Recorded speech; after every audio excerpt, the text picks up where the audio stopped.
Hello everyone, today we are going to start our next chapter of environment science, social issues, समाजिक मुद्दे। सो साडा पहला प्रश्न है इस चैप्टर विच टिकाऊ विकास शब्द ਨੂੰ ਕਿਸਨੇ ਪ੍ਰਚਲਿਤ ਕੀਤਾ ਹੈ। सो इस ਨੂੰ ब्रुटलैंड कमीशन विच ਵਰਤਿਆ ਗਿਆ ਸੀ। सो इस ਨੂੰ ब्रुटलैंड कमीशन ने प्रचलित ਕੀਤਾ। ਸਾਡਾ ਅਗਲਾ ਪ੍ਰਸ਼ਨ ਹੈ ਹੇਠ ਲਿਖਿਆਂ ਵਿੱਚੋਂ ਕਿਸ ਦੇਸ਼ ਵਿੱਚ ਸਭ ਤੋਂ ਜ਼ਿਆਦਾ ਕੂੜਾ ਕਰਕਟ ਪੈਦਾ ਹੁੰਦਾ ਹੈ। ਸੋ ਇਹ ਸਭ ਤੋਂ ਜ਼ਿਆਦਾ ਭਾਰਤ ਵਿੱਚ ਪੈਦਾ ਹੁੰਦਾ ਹੈ। ਸਾਡਾ ਉੱਤਰ ਹੈ ਭਾਰਤ। वातावरण नैतिकता क्यों महत्वपूर्ण है। सो जो वातावरण नैतिकता है वह वातावरण ਨੂੰ ਬਚਾਉਣ ਦੇ ਲਈ ਲੋਕਾਂ ਨੂੰ ਵਾਤਾਵਰਨ ਬਚਾਉਣ ਲਈ ਪ੍ਰੇਰਿਤ ਕਰਨ ਦੇ ਲਈ ਸਾਧਨਾਂ ਦੀ ਉਚਿਤ ਵਰਤੋਂ ਕਰਨ ਦੇ ਲਈ ਇਹ ਤਿੰਨਾਂ ਲਈ ਹੀ ਵਰਤੀ ਜਾਂਦੀ ਹੈ। ਅਗਲਾ ਪ੍ਰਸ਼ਨ ਹੈ ਸਾਡੇ ਕੋਲ ਹੇਠ ਲਿਖਿਆਂ ਵਿੱਚੋਂ ਕਿਹੜਾ ਜ਼ਹਿਰੀਲਾ ਕੂੜਾ ਕਰਕਟ ਨਹੀਂ ਹੈ। ਸੋ ਜੋ ਫਸਲਾਂ ਦੀ ਰਹਿੰਦ ਖੂੰਹਦ ਹੁੰਦੀ ਹੈ ਉਹ ਜ਼ਹਿਰੀਲਾ ਕੂੜਾ ਕਰਕਟ ਨਹੀਂ ਹੈ। ਇਸ ਤੋਂ ਇਲਾਵਾ ਕੀਟਨਾਸ਼ਕ ਦੀਆਂ ਬੋਤਲਾਂ ਖਾਦ ਦੇ ਥੈਲੇ ਵਰਤੀਆਂ ਗਈਆਂ ਲੈਡ ਬੈਟਰੀਆਂ ਇਹ ਸਾਰੇ ਹੀ ਜ਼ਹਿਰੀਲਾ ਕੂੜਾ ਪੈਦਾ ਕਰਦੇ ਨੇ। ਅਗਲਾ ਪ੍ਰਸ਼ਨ ਹੈ ਲੋਕਾਂ ਦਾ ਕਿਹੜਾ ਵਰਗ ਵਾਤਾਵਰਣ ਤੋਂ ਸਭ ਤੋਂ ਜ਼ਿਆਦਾ ਪ੍ਰਭਾਵਿਤ ਹੁੰਦਾ ਹੈ। ਸੋ ਇਸ ਦਾ ਉੱਤਰ ਹੈ ਗਰੀਬ ਵਰਗ। ਸੋ ਜੋ ਗਰੀਬ ਲੋਕ ਨੇ ਉਹ ਵਾਤਾਵਰਣ ਦੇ ਵਿਗੜਨ ਤੋਂ ਸਭ ਤੋਂ ਜ਼ਿਆਦਾ ਪ੍ਰਭਾਵਿਤ ਹੁੰਦੇ ਹਨ। ਸਾਡੇ ਕੋਲ ਅਗਲਾ ਪ੍ਰਸ਼ਨ ਹੈ USA ਵਿੱਚ ਹਰ ਸਾਲ ਪ੍ਰਤੀ ਵਿਅਕਤੀ ਕਿੰਨੇ ਪੌਂਡ ਕੂੜਾ ਕਰਕਟ ਪੈਦਾ ਹੁੰਦਾ ਹੈ। ਸੋ ਇਸ ਦਾ ਉੱਤਰ ਹੈ 1500 ਪੌਂਡ। ਅਗਲਾ ਪ੍ਰਸ਼ਨ ਹੈ ਪਲਾਸਟਿਕ ਦੀ ਟਰੇ ਨੂੰ ਗਲਣ ਵਿੱਚ ਲਗਭਗ ਕਿੰਨਾ ਸਮਾਂ ਲੱਗਦਾ ਹੈ। ਸੋ ਇੱਕ ਪਲਾਸਟਿਕ ਦੀ ਟਰੇ ਗਲਣ ਵਿੱਚ ਲਗਭਗ 450 ਸਾਲ ਦਾ ਸਮਾਂ ਲੱਗ ਜਾਂਦਾ ਹੈ। ਕਿਹੜੇ ਸ਼ਹਿਰ ਵਿੱਚ ਕੂੜੇ ਕਰਕਟ ਤੋਂ ਜੈਵਿਕ ਖਾਦ ਬਣਾਈ ਜਾਂਦੀ ਹੈ। ਸੋ ਜੈਵਿਕ ਖਾਦ ਕੂੜੇ ਕਰਕਟ ਤੋਂ ਦਿੱਲੀ ਵਿੱਚ ਬਣਾਈ ਜਾਂਦੀ ਹੈ। ਸੋ ਸਾਡਾ ਉੱਤਰ ਹੈ ਦਿੱਲੀ। ਅਗਲਾ ਪ੍ਰਸ਼ਨ ਹੈ ਠੋਸ ਕੂੜੇ ਦਾ ਪ੍ਰਯੋਗ ਕਿਸ ਲਈ ਕੀਤਾ ਜਾ ਸਕਦਾ ਹੈ। ਸੋ ਠੋਸ ਕੂੜੇ ਦਾ ਪ੍ਰਯੋਗ ਟੋਏ ਭਰਨ ਲਈ ਕੀਤਾ ਜਾ ਸਕਦਾ ਹੈ। ਸੋ ਸਾਡਾ ਉੱਤਰ ਹੈ ਟੋਏ ਭਰਨ ਲਈ।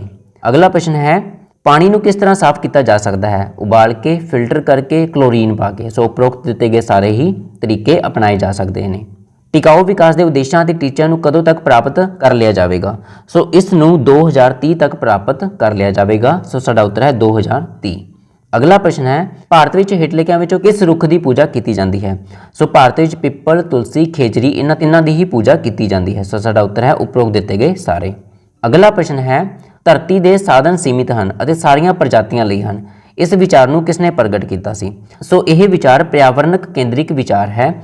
ਮਤਲਬ ਕਿ ਜੋ ਪਰਿਆਵਰਣ ਦੇ ਲਈ ਜ਼ਰੂਰੀ ਹੈ ਕਿ ਜੋ ਧਰਤੀ ਦੇ ਜਿੰਨੇ ਵੀ ਸਾਧਨ ਨੇ ਉਹ ਸੀਮਿਤ ਹਨ, ਮਤਲਬ ਲਿਮਿਟਡ ਨੇ ਤੇ ਇਸ ਦੇ ਉੱਪਰ ਸਾਰੀਆਂ ਪ੍ਰਜਾਤੀਆਂ ਦਾ ਹੱਕ ਹੈ, ਸਿਰਫ ਮਨੁੱਖ ਦਾ ਹੱਕ ਨਹੀਂ ਹੈ। ਸੋ ਸਾਡਾ ਉੱਤਰ ਹੈ ਪਰਿਆਵਰਣਕ ਕੇਂਦਰਿਤ ਵਿਚਾਰ। ਅਗਲਾ ਪ੍ਰਸ਼ਨ ਹੈ ਕੁਦਰਤੀ ਸਾਧਨਾਂ ਦੇ ਉਪਭੋਗ ਸੰਬੰਧੀ ਵਾਤਾਵਰਣ ਨੈਤਿਕਤਾ ਅਨੁਸਾਰ ਮਨੁੱਖ ਨੂੰ ਕੀ ਕਰਨਾ ਚਾਹੀਦਾ ਹੈ। ਕੁਦਰਤੀ ਸਾਧਨਾਂ ਦੇ ਅਤੀ ਸ਼ੋਸ਼ਣ ਨੂੰ ਰੋਕਣਾ ਚਾਹੀਦਾ ਹੈ, ਕੂੜੇ ਕਰਕਟ ਨੂੰ ਘੱਟ ਕਰਨਾ ਚਾਹੀਦਾ ਹੈ, ਟਿਕਾਊ ਵਿਕਾਸ ਦੀ ਨੀਤੀ ਨੂੰ ਅਪਣਾਉਣਾ ਚਾਹੀਦਾ ਹੈ। ਸੋ ਉਪਰੋਕਤ ਦਿੱਤੇ ਗਏ ਸਾਰੇ ਹੀ ਕਦਮ ਉਠਾਉਣੇ ਚਾਹੀਦੇ ਹਨ।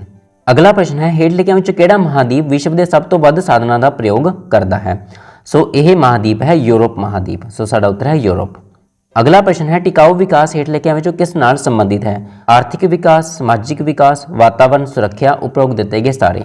ਸੋ ਅਗਰ ਅਸੀਂ ਟਿਕਾਊ ਵਿਕਾਸ ਕਰਾਂਗੇ ਮਤਲਬ ਸਸਟੇਨੇਬਲ ਡਿਵੈਲਪਮੈਂਟ ਨਾਲ ਆਰਥਿਕ ਵਿਕਾਸ ਵੀ ਹੋਵੇਗਾ, ਸਮਾਜਿਕ ਵਿਕਾਸ ਵੀ ਹੋਵੇਗਾ ਅਤੇ ਵਾਤਾਵਰਣ ਦੀ ਸੁਰੱਖਿਆ ਵੀ ਕੀਤੀ ਜਾ ਸਕਦੀ ਹੈ। ਸੋ ਉਪਰੋਕਤ ਦਿੱਤੇ ਗਏ ਸਾਰੇ ਸਹੀ ਉੱਤਰ ਹਨ। ਵਾਤਾਵਰਣ ਸੁਰੱਖਿਆ ਪ੍ਰਤੀ ਜਾਗਰੂਕਤਾ ਦੇ ਪ੍ਰਸਾਰ ਦੇ ਵਿਗਿਆਨ ਨੂੰ ਕੀ ਕਿਹਾ ਜਾਂਦਾ ਹੈ। ਸੋ ਇਸ ਨੂੰ ਅਸੀਂ ਵਾਤਾਵਰਣ ਨੈਤਿਕਤਾ ਬੋਲਦੇ ਹਾਂ। ਸੋ ਸਾਡਾ ਉੱਤਰ ਹੈ ਵਾਤਾਵਰਣ ਨੈਤਿਕਤਾ। ਅਗਲਾ ਪ੍ਰਸ਼ਨ ਹੈ ਸਾਡੇ ਕੋਲ ਹੇਠਾਂ ਲਿਖਿਆਂ ਵਿੱਚੋਂ ਕਿਹੜਾ ਕਥਨ ਵਾਤਾਵਰਣ ਨੈਤਿਕਤਾ ਦੇ ਸੰਬੰਧ ਵਿੱਚ ਸਹੀ ਹੈ। ਸੋ ਵਾਤਾਵਰਣ ਸੁਰੱਖਿਆ ਸੰਬੰਧੀ ਜਾਗਰੂਕਤਾ ਕਿ ਲੋਕਾਂ ਨੂੰ ਜਾਗਰੂਕ ਕਰਨਾ ਹੈ ਕਿ ਸਾਡੇ ਲਈ ਵਾਤਾਵਰਣ ਨੂੰ ਬਚਾਉਣਾ ਕਿੰਨਾ ਜ਼ਰੂਰੀ ਹੈ। ਸੋ ਸਾਡਾ ਉੱਤਰ ਹੈ ਵਾਤਾਵਰਣ ਸੁਰੱਖਿਆ ਸੰਬੰਧੀ ਜਾਗਰੂਕਤਾ। ਅਗਲਾ ਪ੍ਰਸ਼ਨ ਹੈ ਵਿਕਸਿਤ ਦੇਸ਼ਾਂ ਦੁਆਰਾ ਵਿਸ਼ਵ ਦੇ ਸਾਧਨਾਂ ਦੇ ਲਗਭਗ ਕਿੰਨੇ ਪ੍ਰਤੀਸ਼ਤ ਸਾਧਨਾਂ ਦਾ ਉਪਭੋਗ ਕੀਤਾ ਜਾਂਦਾ ਹੈ। ਸੋ ਇਸ ਦਾ ਉੱਤਰ ਹੈ 80%। ਅਗਲਾ ਪ੍ਰਸ਼ਨ ਹੈ ਖਨਨ ਗਤੀਵਿਧੀਆਂ ਕਰਕੇ ਤਬਾਹ ਹੋਈ ਭੂਮੀ ਨੂੰ ਕੀ ਕਿਹਾ ਜਾਂਦਾ ਹੈ। ਸੋ ਖਨਨ ਦਾ ਮਤਲਬ ਹੈ ਮਾਈਨਿੰਗ। ਸੋ ਇਸ ਨੂੰ ਅਸੀਂ ਛੱਡੀ ਗਈ ਭੂਮੀ ਬੋਲਦੇ ਹਾਂ। ਸਾਡਾ ਉੱਤਰ ਹੈ ਛੱਡੀ ਗਈ ਭੂਮੀ। ਅਗਲਾ ਪ੍ਰਸ਼ਨ ਹੈ ਹੇਠ ਲਿਖਿਆਂ ਵਿੱਚੋਂ ਕਿਸ ਧਾਤੂ ਦੇ ਖਣਨ ਨਾਲ ਸਭ ਤੋਂ ਵੱਧ ਕੂੜਾ ਪੈਦਾ ਹੁੰਦਾ ਹੈ। ਸੋ ਇਸ ਦਾ ਉੱਤਰ ਹੈ ਸੋਨਾ ਕਿ ਜੋ ਅਸੀਂ ਧਰਤੀ ਤੋਂ ਸੋਨਾ ਕੱਢਦੇ ਹਾਂ ਉਸ ਦੇ ਨਾਲ ਸਭ ਤੋਂ ਵੱਧ ਕੂੜਾ ਕਰਕਟ ਪੈਦਾ ਹੁੰਦਾ ਹੈ। ਅਗਲਾ ਪ੍ਰਸ਼ਨ ਹੈ ਛੱਡੀਆਂ ਗਈਆਂ ਖਾਨਾਂ ਜਾਂ ਕੋਲੇ ਦੀਆਂ ਖਾਨਾਂ ਵਿੱਚ ਤੇਜ਼ਾਬੀ ਪਾਣੀ ਦੇ ਨਿਕਾਸ ਨੂੰ ਕੀ ਕਿਹਾ ਜਾਂਦਾ ਹੈ। ਸੋ ਜੋ ਕਿ ਆਮ ਤੌਰ ਤੇ ਕੋਲੇ ਦੀਆਂ ਖਾਨਾਂ ਛੱਡ ਦਿੱਤੀਆਂ ਜਾਂਦੀਆਂ ਨੇ ਖਾਲੀ ਉਸ ਤੋਂ ਕੋਲਾ ਪ੍ਰਾਪਤ ਕਰਨ ਤੋਂ ਬਾਅਦ ਸੋ ਜਦੋਂ ਮੀਂਹ ਪੈਂਦਾ ਹੈ ਤੇ ਉੱਥੋਂ ਦਾ ਪਾਣੀ ਤੇਜ਼ਾਬੀ ਹੋ ਜਾਂਦਾ ਹੈ ਜਿਸ ਨੂੰ ਅਸੀਂ ਤੇਜ਼ਾਬੀ ਖਾਨ ਨਿਕਾਸ ਬੋਲਦੇ ਹਾਂ। ਸੋ ਇਹ ਪਾਣੀ ਜਦੋਂ ਖੇਤਾਂ ਵਿੱਚ ਮਿਲਦਾ ਹੈ ਤੇ ਉਹ ਫਸਲਾਂ ਨੂੰ ਖਰਾਬ ਕਰਦਾ ਹੈ ਤੇ ਜੀਵ ਜੰਤੂ ਮਾਰੇ ਜਾਂਦੇ ਨੇ। ਸਾਡਾ ਉੱਤਰ ਹੈ ਤੇਜ਼ਾਬੀ ਖਾਨ ਨਿਕਾਸ। ਅਗਲਾ ਪ੍ਰਸ਼ਨ ਹੈ IPM ਤੋਂ ਕੀ ਭਾਵ ਹੈ। ਸੋ ਇਸ ਨੂੰ ਅਸੀਂ ਇੰਟੀਗ੍ਰੇਟਿਡ ਪੈਸਟ ਮੈਨੇਜਮੈਂਟ ਬੋਲਦੇ ਹਾਂ। ਸੋ ਇਸ ਦਾ ਉੱਤਰ ਹੈ ਸੰਗਠਿਤ ਕੀਟ ਪ੍ਰਬੰਧਨ। ਸੋ ਸਾਡਾ ਉੱਤਰ ਹੈ ਸੰਗਠਿਤ ਕੀਟ ਪ੍ਰਬੰਧਨ ਇੰਟੀਗ੍ਰੇਟਿਡ ਪੈਸਟ ਮੈਨੇਜਮੈਂਟ। ਅਗਲਾ ਪ੍ਰਸ਼ਨ ਹੈ ਯੂਟ੍ਰੋਫਿਕੇਸ਼ਨ ਵਿੱਚ ਸ਼ਾਮਿਲ ਪ੍ਰਦੂਸ਼ਣ ਦੇ ਗੈਰ ਬਿੰਦੂ ਸਰੋਤ ਨੂੰ ਕੀ ਕਿਹਾ ਜਾਂਦਾ ਹੈ। ਸੋ ਇਸ ਨੂੰ ਅਸੀਂ ਖੇਤੀ ਖੇਤਰਾਂ ਤੋਂ ਹੋਣ ਵਾਲਾ ਨਿਕਾਸ ਬੋਲਦੇ ਹਾਂ ਕਿਉਂਕਿ ਯੂਟ੍ਰੋਫਿਕੇਸ਼ਨ ਮੇਨਲੀ ਇਹਨਾਂ ਤੋਂ ਹੀ ਹੁੰਦੀ ਹੈ। ਅਗਲਾ ਪ੍ਰਸ਼ਨ ਹੈ ਹੇਠ ਲਿਖਿਆਂ ਵਿੱਚੋਂ ਕਿਹੜੀ ਖੇਤਰੀ ਵਾਤਾਵਰਣ ਸੰਬੰਧੀ ਇੱਕ ਸਮੱਸਿਆ ਹੈ। ਸੋ ਖੇਤਰੀ ਵਾਤਾਵਰਣ ਸੰਬੰਧੀ ਇੱਕ ਸਮੱਸਿਆ ਹੈ ਕਿ ਮਾਰੂਥਲੀਕਰਨ ਹੋ ਜਾਣਾ, ਕਿ ਅਗਰ ਕਿਸੇ ਵੀ ਜਗ੍ਹਾ ਦਾ ਮਾਰੂਥਲੀਕਰਨ ਹੋ ਜਾਂਦਾ ਹੈ, ਡੈਜ਼ਰਟੀਫਿਕੇਸ਼ਨ ਹੋ ਜਾਂਦਾ ਹੈ ਤੇ ਉੱਥੇ ਕਿਸੇ ਵੀ ਪ੍ਰਕਾਰ ਦੀ ਵਨਸਪਤੀ ਨਹੀਂ ਉਗਦੀ। ਸੋ ਸਾਡਾ ਉੱਤਰ ਹੈ ਮਾਰੂਥਲੀਕਰਨ। ਅਗਲਾ ਪ੍ਰਸ਼ਨ ਹੈ ਇੱਕ ਅਜਿਹੀ ਪ੍ਰਬੰਧਨ ਰਣਨੀਤੀ ਜੋ ਕਿ ਵਾਤਾਵਰਣ ਦੇ ਬਚਾਅ ਅਤੇ ਕੰਪਨੀ ਲਈ ਲਾਭ ਦੀ ਉਤਪत्ति ਦੋਹਾਂ ਨੂੰ ਧਿਆਨ ਵਿੱਚ ਰੱਖਦੀ ਹੈ, ਇਸ ਨੂੰ ਕੀ ਬੋਲਿਆ ਜਾਂਦਾ ਹੈ। ਸੋ ਇਸ ਨੂੰ ਅਸੀਂ ਨੈਤਿਕ ਫੈਸਲੇ ਲੈਣਾ ਬੋਲਦੇ ਹਾਂ ਕਿ ਅਗਰ ਕੋਈ ਕੰਪਨੀ ਇਹੋ ਜਿਹੀ ਰਣਨੀਤੀ ਅਪਣਾਉਂਦੀ ਹੈ ਕਿ ਉਸ ਨਾਲ ਉਹ ਆਪਣਾ ਵਿਕਾਸ ਵੀ ਕਰੇ ਅਤੇ ਵਾਤਾਵਰਣ ਨੂੰ ਵੀ ਬਚਾਇਆ ਜਾ ਸਕੇ ਤੇ ਇਸ ਨੂੰ ਅਸੀਂ ਨੈਤਿਕ ਫੈਸਲੇ ਲੈਣਾ ਬੋਲਦੇ ਹਾਂ।